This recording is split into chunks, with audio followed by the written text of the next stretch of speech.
Hola, buen día. Vamos a hacer la devolución del último examen del 2 de julio de 2025. Voy a detener acá el subtitulado que me... Vamos a ocultar los subtítulos. Muy bien. Bueno, comenzamos entonces con la devolución, recordando siempre que hay que ser concreto, hay que poner las fuentes que corresponden, no otras.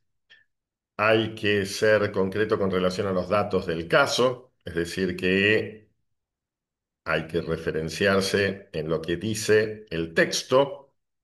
Básicamente, después uno puede suponer otras cosas, pero a partir de lo que dice el texto, quiere decir que si hay que aplicar el derecho de Brasil, de Argentina, no basta con poner en general lugar de cumplimiento, lugar de celebración, porque para eso estamos resolviendo un caso. En esta ocasión se trata de un contrato de compraventa celebrado en Uruguay a cumplirse en Paraguay entre una persona humana domiciliada en Argentina y otra domiciliada en Brasil. Indique si el juez argentino sería competente, por qué y con base en qué fuente formal el juez argentino sería competente si el domicilio del demandado o el domicilio del demandante, en el caso de que demostrar el cumplimiento de su prestación, estuviera en Argentina con base en el Protocolo de Buenos Aires sobre jurisdicción internacional en materia contractual. Indique si el juez paraguayo sería competente, por qué y con base en qué fuente formal del derecho internacional privado argentino el juez paraguayo sería competente por ser el lugar de cumplimiento del contrato con base en el Protocolo de Buenos Aires sobre jurisdicción internacional en materia contractual.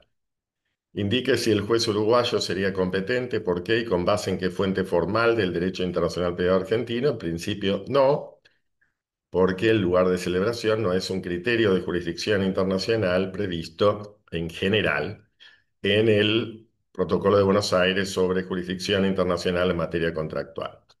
Indique si el juez brasileño sería competente, por qué y con base en qué fuente formal del derecho internacional privado argentino.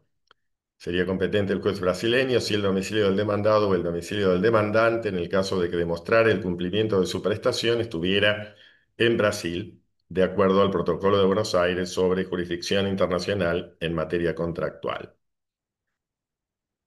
Si nosotros vamos precisamente al Protocolo de Buenos Aires, vamos a entrar al Protocolo de Buenos Aires. Yo estoy entrando acá. Fíjense que los criterios de jurisdicción establecidos, estoy entrando acá, es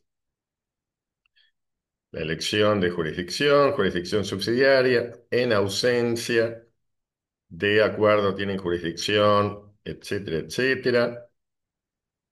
En los contratos, bueno, ya los jueces del lugar de cumplimiento, los jueces del domicilio del demandado, los jueces de su domicilio o sede social, cuando demostrare el cumplimiento de su prestación.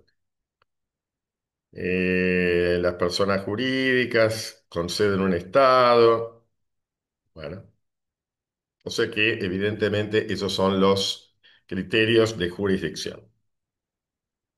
Seguimos. ¿Podría darse la litispendencia internacional, como lo resolvería en su caso el Tribunal Argentino? ¿Podría darse entonces la litispendencia internacional? Si se hubiera iniciado, por ejemplo, antes en Brasil, domicilio de una de las partes, o en Paraguay, lugar de cumplimiento, el juez argentino debería suspender el juicio en trámite si la probable sentencia dictada por el juez que previno, brasileño o paraguayo, fuese susceptible de reconocimiento en el país conforme el artículo 2604 del Código Civil y Comercial argentino. Indica el derecho aplicable a la validez formal del contrato y con base en qué fuente formal. La validez formal del contrato se rige por el derecho del lugar de celebración, o sea que en este caso el derecho uruguayo, con base en el Tratado de Montevideo de Derecho Civil Internacional de 1940. Entramos al tratado, estoy entrando, Tratado de Derecho Civil Internacional, Montevideo, 1940. Acá. Estoy entrando a este tratado y se refiere precisamente a los... Acá está, no está acá. Se refiere a esto con relación a los contratos en el artículo 36, acá cuando nos referimos de los actos jurídicos. Las formas y solemnidades de los actos jurídicos se rigen por la ley del lugar en donde se celebran u otorgan, ¿eh? De tal manera entonces que es el derecho uruguayo conforme el Tratado de Derecho Civil Internacional de 1940. Indica el derecho aplicable a la capacidad de las partes para contratar y con base en qué fuente formal. La capacidad de la persona domiciliada en Argentina se rige por el derecho argentino y la capacidad de la persona domiciliada en Brasil por el derecho brasileño, conforme el Código Civil y Comercial argentino. Indica el derecho aplicable a la validez intrínseca y los efectos del contrato y con base en qué fuente formal. El derecho aplicable es el derecho paraguayo por ser el del lugar de cumplimiento conforme el Tratado de Montevideo de Derecho Civil Internacional de 1940. Si un juez brasileño solicitase a las autoridades argentinas el embargo de los bienes del demandado en la Argentina, ¿qué fuentes se aplicarían y qué requisitos se exigirían para hacer lugar a la medida? Se podría aplicar la fuente más favorable entre, por ejemplo, la CIDIP II de medidas cautelares o el protocolo de Ouro Preto, y los requisitos son los formales. Recuerdan que la autenticación de la firma del juez brasileño por la autoridad que corresponda. La legalización no se exige porque hay apostilla y la eh, traducción sí, porque es del idioma portugués al idioma castellano. Debería ya venir traducido. Procesales, la indicación del plazo de que dispone la persona afectada por la medida para cumplirla y las formas o procedimientos que eventualmente le pidiese el juez brasileño al argentino, siempre y cuando transcriba los artículos correspondientes del derecho brasileño o adjunte copia certificada de las normas procedimentales. El juez argentino podría hacer lugar a eso siempre que no violase el orden público internacional argentino. De todas maneras, ya sabemos que la regla es la aplicación de la Lex Fori, que sería la ley argentina, pero podría darse lugar a la extraterritorialización de las formas o procedimientos especiales a los fines de la cooperación, ponderando el principio del deber de cooperación, junto con este de la Lex Fori. Y el requisito material, sustancial o de fondo es que lo solicitado no fuese contrario al orden público internacional argentino. Si un juez brasileño solicitase a las autoridades argentinas la ejecución de la sentencia, ¿qué fuentes se aplicarían y qué requisitos se exigirían para la extraterritorialización de la sentencia?